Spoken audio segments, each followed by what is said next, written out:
Hey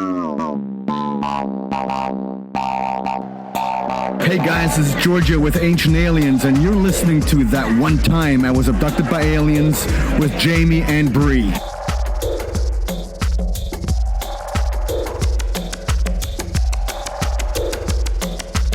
You're listening to That One Time I Was Abducted by Aliens. I'm Jamie. I'm Bree, and we're two sides of the coin.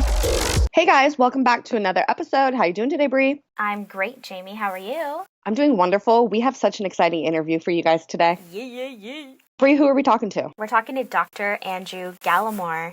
He is a computable neurobiologist, pharmacologist, chemist, and writer who has been interested in the neural basis of psychedelic drug action for many years and is the author of a number of articles and research papers on the powerful drug DMT. DMT, dimethyltryptamine. And its effects on the brain and consciousness. He recently collaborated with DMT pioneer Dr. Rick Strassman, author of DMT, the Spirit Molecule, to develop a pharmacokinetic model of DMT as the basis of a target-controlled intravenous infusion protocol for extended journey into DMT space. His current interests focuses on DMT as a tool for gaining access to extra-dimensional realities and how this can be understood in the terms of neuroscience of information. And he is one of the world's most knowledgeable researchers on DMT. And he currently works and lives in Japan. Hey, Andrew, welcome to the show. Hello there. Nice to be with you. Nice to be with you, too. So we have you here today because you are speaking at Contact in the Desert this year. Is that correct? That is correct, yes. And what are you talking about this year at the conference? What is your lecture going to be about? So I'm interested in how psychedelic drugs can be used as tools for communication with advanced alien intelligences beyond our universe, basically. And I'm going to be talking about why I think that and the kind of mechanisms, kind of the neurological mechanisms, if you like. So how do psychedelics actually work in the brain, and how do they allow us to communicate with intelligences that exist elsewhere? That's amazing. How did you even get into the study of DMT?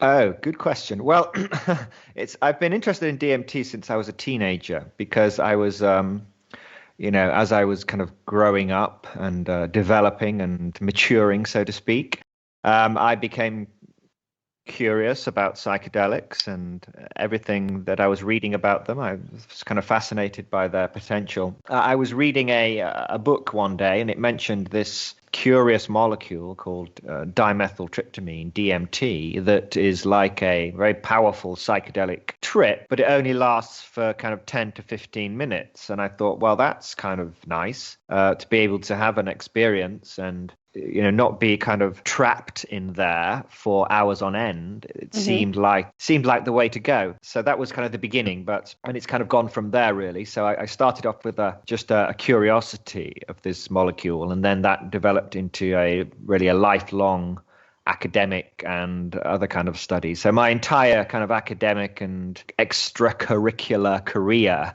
has been devoted to learning about DMT and learning about the brain and how these drugs work and what they might mean for our understanding of reality and our place within it and the other beings that we might share with it. When did your research kind of go over from just the study of DMT to the study of DMT and what it means with contacting extraterrestrials? So one of the characteristic and very kind of curious features of the DMT experience is that, well, in kind of formal studies, at least kind of 50% or so of people who undergo a DMT trip experience contact with what appear to be autonomous, highly intelligent, alien-type beings that take many forms.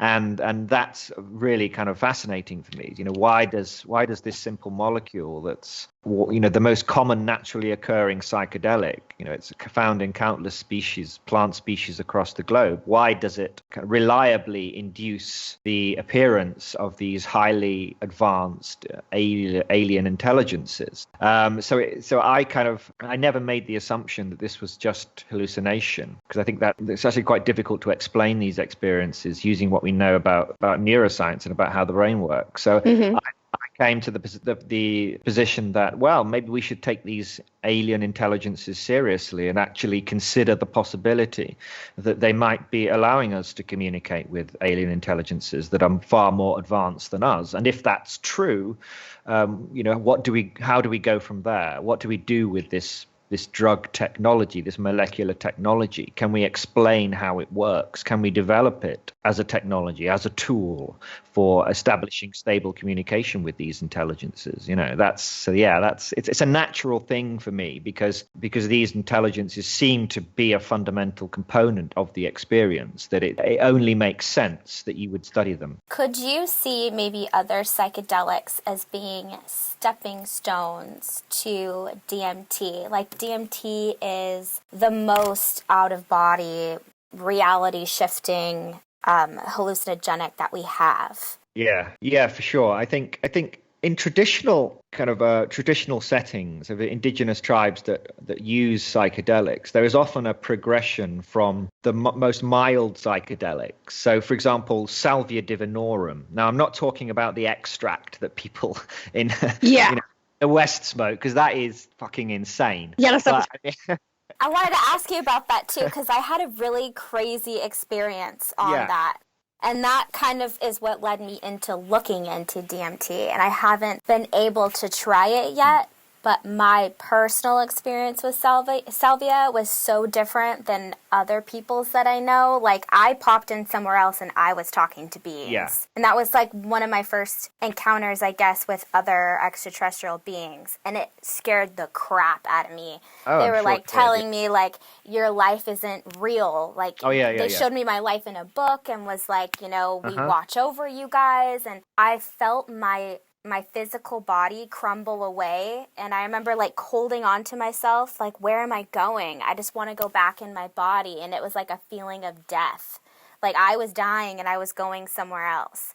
And then hearing about DMT, some people talk about the same type of experience where it's like you feel like you're dying. Like, is that the ego death? Is that the actual, like, you're separating from the physical body and it's just your consciousness and you feel that separation, so it feels like death? Yes. So in the traditional use of Salvia Divinorum, and this also relates to DMT, is in the plant. So it's a plant, and in traditional settings, you would roll these big leaves up into like a cigar and kind of chew them.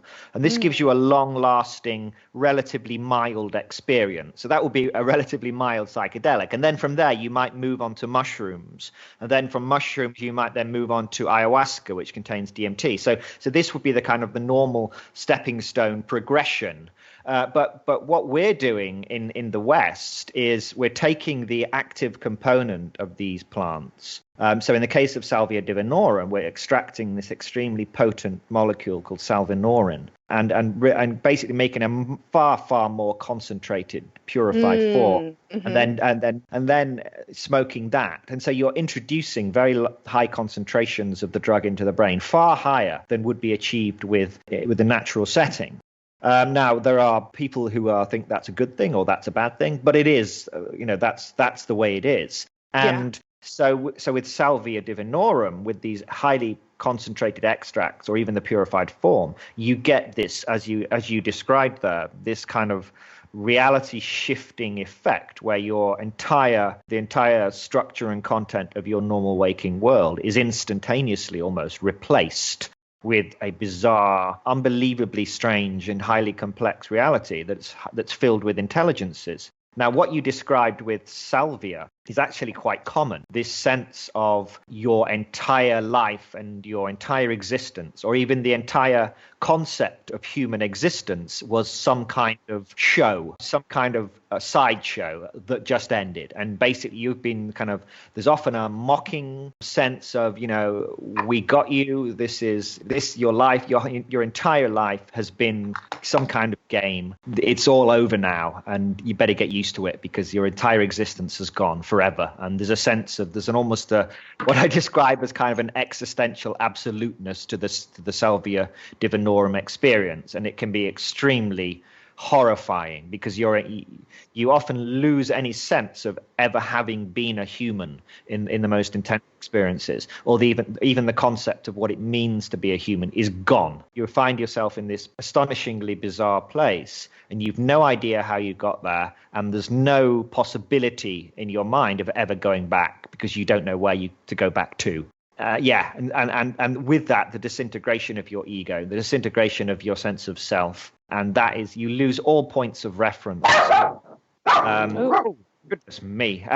You lose all existential. That was a dog there I heard barking, but anyway. Hi, puppers. So you lose all kind of existential points of reference and thrown into this incredibly strange place. And no doubt it's horrifying. And I think in many ways it's more horrifying than the DMT experience. The DMT experience is astonishing, but in a kind of a more beautiful way, whereas Salvia, there seems to be something a little bit sinister almost about the high dose Salvia experience, and many people who take high dose, high concentration Salvia never want to go back. It tears apart the fabric of reality itself and kind of carries you through with it. Whereas DMT, it feels like you're being shown some beautiful, beautiful place filled with intelligent beings. And it can certainly be frightening and shocking and astonishing and, choose your word. But it seems to be a place that you might want to return to, whereas this Salvia space seems to be much more brutal, what it does to you.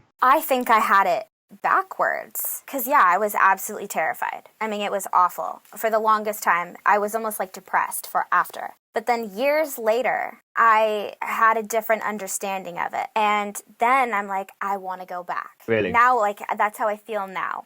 And it was after that then I read The Spirit Molecule, and then I was able to watch it, and I saw all the pictures, and everyone's talking about all these beings, and I'm like, this is what I need to do next. I just felt like this would be my next step if I were to do psychedelics. But then, I don't know where I picked this up, but I had it in my head that I had to have all of my subconscious junk cleared out before I went there. That it would be more intense than Salvia, and that I might be presented with things that I didn't want to. So I was under the impression that I really needed to clear myself first. So that's always been in my head, like one day, it's on my bucket list, but first I need to continue working on myself and making sure that I'm 100% happy before I get there so I don't scare the crap out of myself. But you're basically saying it might actually be more of a calming experience than what I had before. Well, let's not get carried away with the word calm. I think calm that's not quite the right word, but I think what you're talking about is you talk about clearing your unconscious, things like that, dealing with kind of hidden issues that you might have. Yes, that's of course always a good thing to do if you're going to be taking psychedelics. But in my opinion, it's actually more important with the longer lasting psychedelics, where you actually have to spend time with yourself. So with DMT, you're fired out of a cannon basically into this space, and there's no real opportunity to deal with anything. It's like you're thrust into this space that seems to be completely other. It doesn't seem to be kind of bubbling up from your unconscious. It appears to be has no relationship whatsoever to yourself or to the normal world you're familiar with. And so in my experience and in this experience of others, it seems to be less important. You're not going to be spending hours dealing with deeply embedded trauma and things like that you might get with, a high dose of psilocybin or LSD, where you have to actually literally spend hours dealing with that. And so that's really important there. But with DMT, it's like going on a roller coaster. You just hold on tight, close your eyes, lie down, and basically enjoy the ride. You'll be back in no time. By the time you've just kind of realized what's happening, you're already kind of on the way back, so to speak. It is only a 5-minute really experience and then a bit of a come down.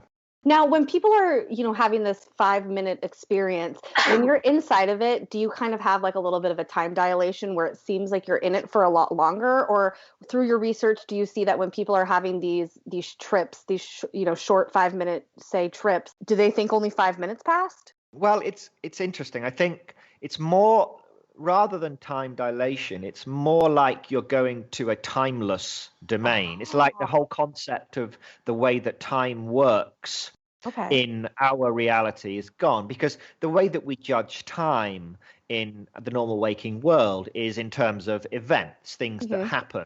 We have a kind of a set of clocks, if you like, in our brain, Yeah. and we know how much time has passed by what's happened, so to speak. Because in DMT it's such a bizarre, highly complex, almost hyperdimensional space, it's hard for your brain to get a handle on how much time might have passed, because a million things have just happened in 10 seconds. And it's like, so it might feel in a way like you've spent a lifetime in the space. But it doesn't like drag on. It's not like you've been given a 1,000-year sentence and you have to kind of wait it out. It feels like maybe 10,000 years, but not in a tortuous kind of way. It's like, I lost all sense of time. I've no idea how long I was there. That kind of feeling. Would you say it's not really that we're hallucinating, but it's that we're being catapulted into other dimensions that do exist? It's just that in our regular, what we consider waking reality, we're in a lower realm of that, a lower layer of this multidimensionality. And so when we take this DMT, it just catapults us out of here and we're experiencing those other higher realms. Yeah, I mean, that's what I kind of hypothesize. I think what you have to realize is that in the normal waking state, when you're kind of experiencing the normal waking world, that world that you're experiencing is a model that's being constructed by your brain. So the world that you experience is always constructed by your brain using information generated by these neurons within your cerebral cortex. And so what's happening with DMT is the DMT is stimulating the brain in a highly specific manner, which is causing the brain to begin constructing this entirely new model, which appears to be, in my opinion at least, modulated by information from elsewhere. So it's like we exist within a slice of a higher dimensional structure, in that a square, for example, is a slice of a cube. So if you imagine us living on a flat square, on a plane, and then taking a drug and then suddenly finding yourself in three-dimensional space, how that would feel. It's like you've only ever seen flat objects before. You've only ever seen squares and circles, and suddenly you're presented with a sphere or a dodecahedron. And imagine how confounding and bizarre that would be to you. And it's kind of like that. We exist within this lower dimensional space, this three-dimensional spatial system.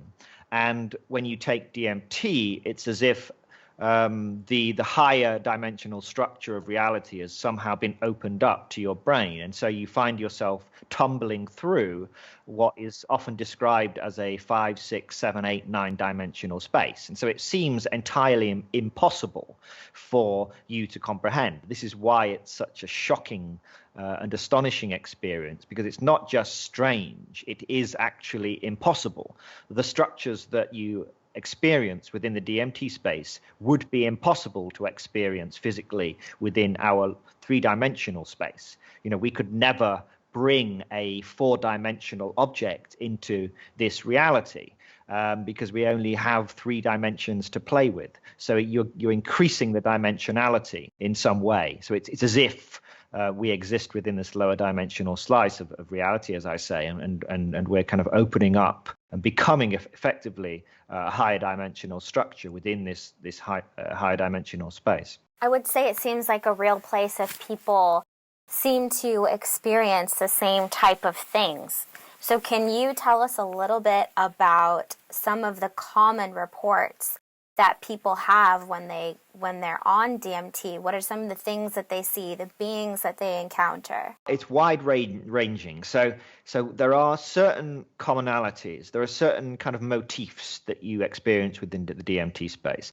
These are initially, so when you first take the drug, you normally would vaporize it in a small glass pipe. And what happens is within kind of a few seconds, you start to get these highly complex geometric structures, extremely brightly colored appearing. You kind of hurtled through this rapidly changing procession of highly complex visual imagery. And then, assuming that the dosage is sufficient, you reach what's called a breakthrough experience. And this is where you seem to kind of burst through into an entirely novel domain. And this is usually described as inordinately complex, inorganic. So it doesn't feel like a natural place. It feels like a constructed place, very inorganic, very high dimensional, hyper-technological. So the whole thing kind of bodes of high alien technology, highly advanced alien intelligences, a place that has been constructed by an intelligence that is way beyond anything that could even possibly exist within our universe. And then, more often than not, you are then confronted with the inhabitants of this domain, which again vary dramatically. So sometimes you will meet probably the most famous residents of this space are these giggling, lively, small creatures, often described as elf-like beings. Terence McKenna called them the Machine Elves. And these are very common, and they tend to be very lively. They're giggly. They're kind of full of energy. They dance around. They show you things. They kind of tell you to look, look, look. They seem very, very delighted and excited. There's almost like a great celebration when you burst into this space and greeted with these little beings. So they're the fun inhabitants. Then you have helper kind of entities. So these might be figures that take various forms. It might be a hooded figure. It might be a being of light. It might be some other godlike creature that can take many forms. And then sometimes you have less benevolent beings, so reptilians or insectoid, so like mantis-like aliens. So some of the same kind of alien archetypes that you see within alien abduction experiences. So the grey aliens you don't tend to see, but you do often tend to see reptilian types or insect-like beings that often will perform experiments on you, or will sometimes can get quite aggressive and quite nasty. And people have described being raped by a reptilian being. Raped. I think the word was that they telepathically scanned me, fucked me, and then ate me. So, oh my God, that's quite the experience. Jesus. Yeah. Yeah. So you can. That on the Yelp review. Yeah. So you have to be. I mean, these are relatively rare. I mean, it's not like you're guaranteed to be raped when you go into this space. So don't get me wrong on that. But these kind of things can happen. They're not necessarily. It's not all beings of goodness and light. These can be quite objectionable beings with some kind of malevolent intent.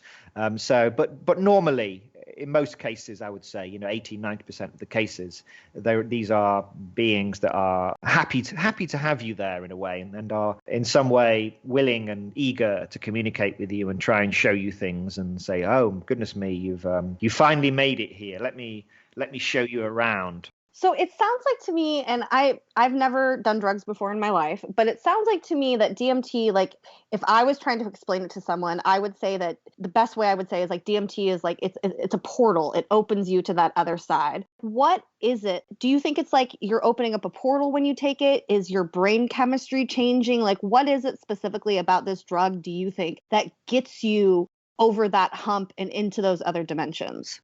Yeah, so this is where some people, I think this is where a lot of the misunderstanding about what DMT has to do or what DMT does kind of arise. So some people, people think maybe there has to be some kind of, as you describe, perhaps a portal that opens up to some other place, or your mind has to be transported somewhere, or even your brain. But actually, in the normal waking state, as I said, your world is always being constructed by your brain, but there's an influx of sensory information. So sensory information is entering your brain from the environment through your senses, through your eyes and your ears and your nose, etc. And the brain is using that information to kind of inform the model that it is constructing. Mm-hmm. Now, so in order for you to go to the DMT space. All that actually has to happen is that information has to flow from that space into your brain. And then your brain can use that information to kind of construct a model of the DMT space. So that's what you're experiencing. You're experiencing a model of this other place in the same way that in the normal waking state, you're experiencing a model of the outside world, a model of the environment. So what DMT is doing, it's changing the patterns of information that your brain generates and allowing it to kind of tune in to this information source that is normally unavailable, and allowing this to kind of gating the flow of information from this other space, wherever this space is, and then your brain can begin constructing a model of it. So that's is it kind of like you're tuning your frequency almost like on a radio station, like you're having to tune to that certain kind of frequency in order to reach that? Yeah, exactly. So that's kind of it's a good analogy. Got you. Yeah, it's not exactly what's going on, but it's that kind of idea. Yeah, the idea that you're kind of tuned to the environment, the normal waking environment, and that when you take DMT, it's not just kind of nudging the dial. It's actually it's finding a new channel and allowing you to tune into this space and receive information. So that's what I think is going on. So the DMT realm is always here. It's just we're being able to sense it when DMT is in our system. Exactly. So in the same way that when you switch the TV channel, the other channels are all there. Always there, yeah. Yeah, but they're all the same distance away, so to speak. The only difference is that you've tuned into one channel. You're receiving information on one particular frequency or one particular channel of the the cable system or whatever. So it's that kind of idea, yeah. Well, okay, so one thing I've heard is a lot of people doing these float tanks recently, and they talk about having very similar experiences to DMT and seeing beings and things like that. Is there some sort of a similarity that between the two of them where, the DMT is helping you tune into this? Are these float tanks, these sensory deprivation tanks, essentially almost doing the same thing that the DMT is doing? Yeah, that's a good question. I think so. Normally, the information your brain generates kind of is constrained by the flow of sensory information. So your brain is kind of held in its usual frequency channel, if you like, by sensory information. So when you remove that sensory information, such as in a flotation tank, you're allowing the patterns of information of your brain to kind of wander and find new states. And occasionally it might wander into kind of a new channel and start picking up information. DMT is like the kind of the fast, efficient switch, whereas a flotation tank, it's more like you're just it's kind of the difference between wandering aimlessly around a landscape and hoping to find something and taking a shortcut. Yeah, exactly. Taking the bullet train to the destination. It's that kind of thing. You might end up in who knows where when you're kind of wandering around, but whereas a train will take you directly to your destination. I hear that DMT is naturally occurring in lots of plants and mammals, and that it hasn't necessarily been proved that it's in our pineal gland. So I wanted to know your thoughts on that, because lots of people say that it is in our pineal gland and that it is released when we're dreaming. Well, okay. So there's a difference between there being DMT in your pineal gland and there being sufficient quantities of DMT released by the pineal glands to actually affect your conscious experience. So just because everybody's brain contains DMT, everybody's blood contains DMT, and we've known that for decades. Since the 1950s, people have been looking for DMT in people's blood and urine and spinal fluid, basically trying to connect the DMT state to schizophrenia originally. People thought maybe people went mad, people became psychotic because their brain was releasing too much DMT. That's not well supported now. That's kind of an old idea. And the pineal gland, that has a long history, a kind of mystical history, which is why I think people like the idea. There's a kind of romantic idea that maybe the pineal gland, the seat of consciousness, the third eye, this kind of stuff. It would be nice, right, if DMT was being released by the third eye. Amazing, right? But unfortunately, reality bites. The pineal gland, it's a very small, it's like the size of the end of your little pinky finger. It's not a big structure. Yeah, and its role is really to produce melatonin, which is a sleep hormone. The amount of melatonin is actually a very potent molecule, and you only produces very, very small amounts into your brain as you become sleepy at night, as the lights go down. Now, the pineal gland is designed to make very small amounts of this melatonin. So for the pineal gland to make large amounts of DMT is kind of unrealistic. And people have actually done calculations on how much DMT the pineal gland would need to release. And it's kind of way beyond the capabilities of the pineal gland to be releasing large amounts of DMT. So there's no evidence supporting the idea that the pineal gland releases DMT and then it causes dreaming. And of course, if it did, we would expect people's dreams to be like the DMT state, whereas they're not. They're not.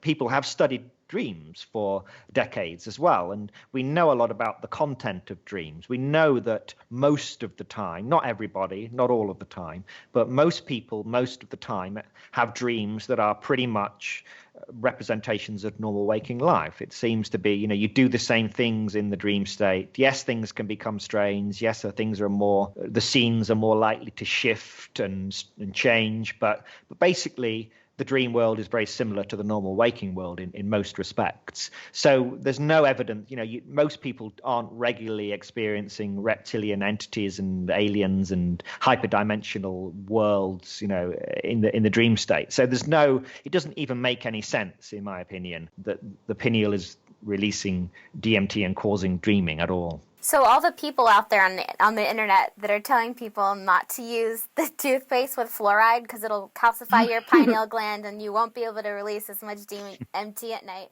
that's all bullshit.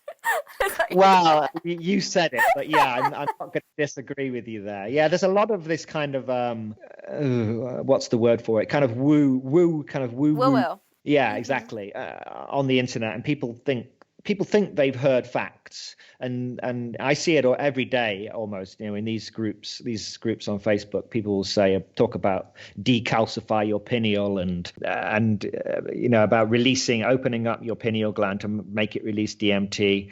But no, there's no evidence. I'm not saying that DMT can't be produced naturally by the body in high concentrations, or that you can't induce it. If there was a part of the body that was going to be producing DMT, it's not going to be the pineal gland, I don't think. It's more likely to be the lungs, for example, do contain all of the required sort of biochemical machinery, if you like, to make DMT. And that would make much more sense. The lungs are a much larger structure with a much higher surface area. They're much better positioned to be releasing DMT into the bloodstream. And so when people say that they've experienced breakthrough DMT trips just by using breathing exercises, advanced breathing, pranayama kind of meditation techniques, I don't know if that's true, but I wouldn't discount it. I think it needs to be looked at. People need to it should be easy to measure as well, because you would be able to see when these people were doing this breathing exercise, you would be able to measure the concentration of DMT in their blood. And if they were having a DMT trip, you would be able to detect that quite easily. Wow. Mm-hmm. Well, I'm shocked, but I'm glad to hear it from you, because there is a lot of people out there that spread a lot of stuff like that. And it seems like, well, obviously, not just because you're a doctor, but it seems like you take this very seriously, down to a scientific approach, definitely not woo-woo in any way. But have you had some type of spiritual experience yourself with looking into this? Well, I've had many experiences with DMT. I've always been interested in, since I was a little kid, actually, I was always interested in the occult, and with it, ghosts and vampires and werewolves were kind of the unholy trinity. Yeah. Child, and it troubled my parents somewhat that I was interested in these things. But there was always for me, a deep fascination with the weird and the strange and the kind of the hidden sides of reality. And so in a way, I think studying DMT and psychedelic is a natural progression from there. I think one can go into kind of purely occult practices. I could be, a white witch, or, I don't know, doing some kind of spiritual practice. And that's one way to go. But for me, I've always felt I wanted to kind of keep one foot firmly in scientific territory. I mean, many orthodox neuroscientists think I'm out of my fucking mind. I'm sure, yeah. But I always try not to go too far. I always try to keep one foot, as I say, firmly implanted in neuroscientific ground, and then kind of reach out. And so, yeah, I use the science, I use the neuroscience to try and understand and explain what's actually going on, whilst not being overly concerned with what other scientists might think of what I do. Many of them would say that what I say is I'm some sort of crackpot, but that doesn't bother me. Well, that's very refreshing, though, because I would assume that it would be kind of difficult to do what you do. There's this whole stigma, I think, around people that experiment with psychedelics. Everyone just thinks like, oh, a bunch of hippies, psychonauts, they're just trying to, whatever, just get high. But it seems like particularly with DMT, it's not really about that, at least for a lot of people that do take it seriously. It's not about getting high. It's about having this other experience and trying to bring whatever they can back from it if they can remember. Yeah, I think the problem is the decades-long demonization of drugs, and that kind of umbrella term that we're taught from childhood. Don't do drugs, right? And drugs means everything. They're all the same. They're all bad. Drugs are for mugs is the phrase that we have in the UK. Yeah, drugs are for mugs. And so, when people hear that you're interested in drugs, they see the hypodermic needle. They see you lying on the street injecting heroin. They see you smoking crack. They see all of these things. They don't see somebody who's interested in alternate states of consciousness. And actually, it's as you say, it's nothing to do with getting high at all. I mean, you can certainly, using low doses of certain psychedelics. I mean, a gram of dried mushrooms can be a lot of fun. Wandering through the forest, set around a campfire, whatever. These drugs can be used to have fun, and I've got no issue with that. I'm not one of these kind of spiritual purists that says you have to use these drugs, these molecules, these medicines in a certain way, and if you don't, then you're a heretic. At all. I think these molecules can be used for enjoyment and for pleasure and for just enjoying the state of consciousness that they engender and that they elicit. But then there's another side to it as well, where you can actually go deeper and take these entirely non-recreational drugs. I mean, no one would ever say that DMT was recreational. Yeah, I mean, no. Every day after work, I relax, smoke some DMT.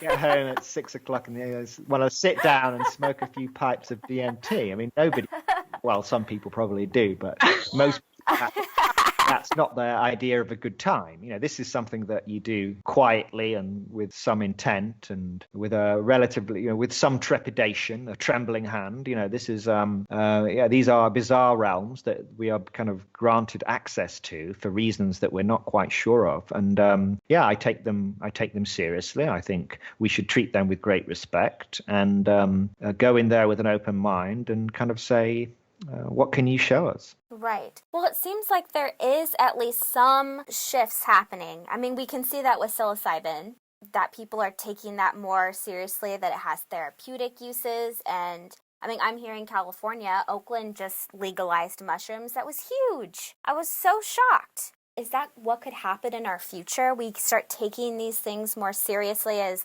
dropping the stigma. And there has to be some sort of therapeutic use for DMT, right? Yes. I mean, this is kind of this. The moment we're in the middle of a psychedelic revolution in psychiatry, certainly, and the studies the kind of preliminary studies that have been done with psilocybin particularly have shown remarkable benefits in the treatment of depression, anxiety, post-traumatic stress disorder, alcoholism, even drug addiction. For goodness sake, people are being relieved of decades-long addiction to opioids or alcohol. Drugs that are actually killing them with psilocybin. So there's going to be And there already is, as you say, there is a shift now. People are starting to see these molecules, starting to kind of scrape away this crud that's built up over decades. You know, when psychedelics were first discovered in the 40s and 50s, at least by Western medicine, they were treated as potentially extremely useful tools in psychiatry. And there was many papers were published showing the potential benefits in the treatment of alcoholism in particular. And the problem, of course, is that as soon as they were demonized by, you know, it's kind of the Nixon administration, basically. And the war on drugs, exactly, you know, public enemy number one, the problem of dangerous drugs, you know, that kind of thing. And then the whole, basically, psychedelic research came to a standstill, and they were demonized and vilified, and then we lost decades, literally, of research with these drugs. And only now you're starting to see people realizing what we've missed. And unfortunately, as you say, there is this sea change in a way. And that's only going to expand. You know, when people start recovering from treatment-resistant depression, you know, extremely severe depression that can only normally end in suicide, and people are being cured, not just treated, not just numbed by some psychiatric medicine that they have to take every day, but 2 or 3 sessions with psilocybin, and their depression is lifted. You know, kind of reset the brain in a sense. Once people see that happening regularly, and it's shown to be safe, their opinion can only change. You know, you can't hold on to these outdated ideas that these are evil drugs and that you're going to be addicted to them and that, you know, they can only cause you harm, because that's clearly not the case. I can't help but feel like it was made for us. We were supposed to go down this rabbit hole of finding it. Those who wander off and dare to explore get to find the whole world of DMT and come to those realizations. Something about it to me seems like it was put here for us. Yes, I think... I don't know. Yeah, no, I agree. There's something, for me, that's one of the most interesting and almost confounding features of DMT, is that it is the most astonishing reality switching molecule that we know, and at the same time it's everywhere. It's in, you know, you look out your window, there's probably half a dozen plants that contain some amount of DMT. So it's like the message is everywhere. And we just have to locate it. We have to discover the message, and then we have to learn to decode it, essentially. And we're kind of doing that now. We're learning to use this molecule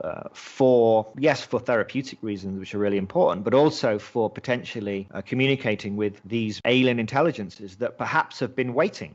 They might have been waiting for millions of years for us to kind of evolve and develop, reach a level of cognitive sophistication and technological advancement where we can actually discover this molecule, isolate it, and then develop it as a technology, which is where we're kind of at now. That's amazing. I have one quick question for you that's kind of silly, but I just want to know your thoughts on it. There's this funny thing that goes around the internet all the time of people saying, wouldn't it be so funny if when we die, we're just holding onto a bong and we're actually aliens and we're like, whoa, that was so weird.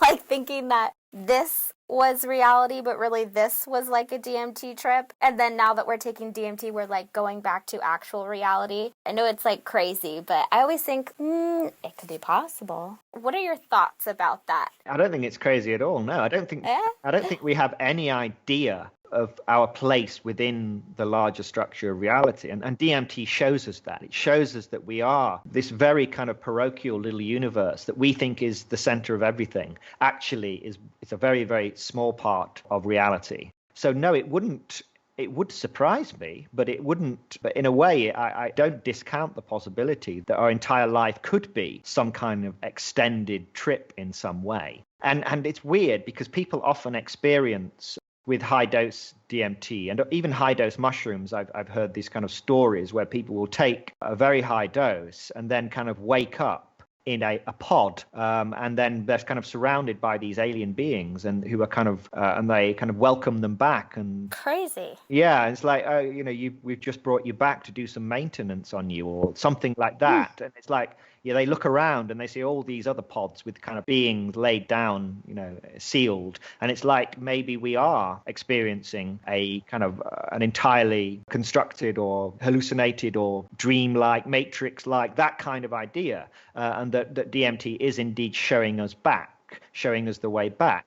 Because people do very often describe this profound sense of deja vu when they go into the DMT space. It's the strangest experience of you couldn't even possibly imagine, and yet at the same time there's this profound sense of having been there before and having returned home, in a sense, and that's kind of eerie and difficult to explain. And does it mean that we have been there once?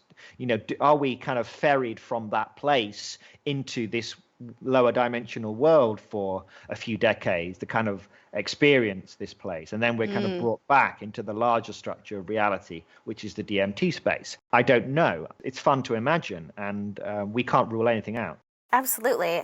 Reality could just be an illusion inside of an illusion.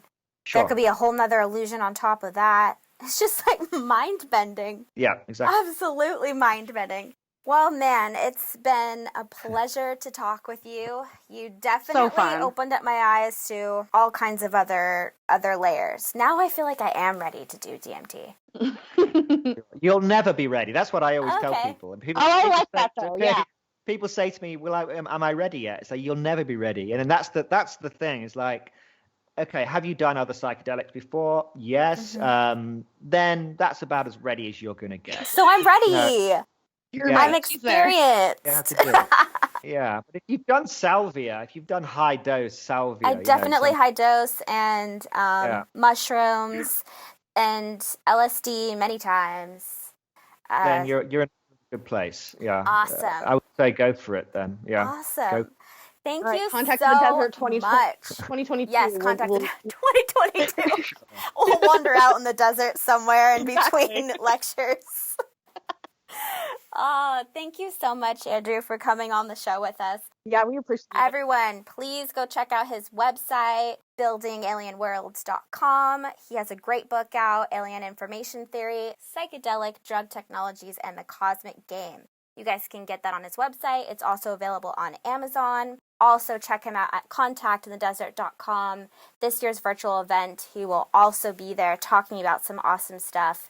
Thank you again, Andrew, for joining us on our show. It's been quite a ride in itself. Thank you very much. It's been a pleasure. Thank you.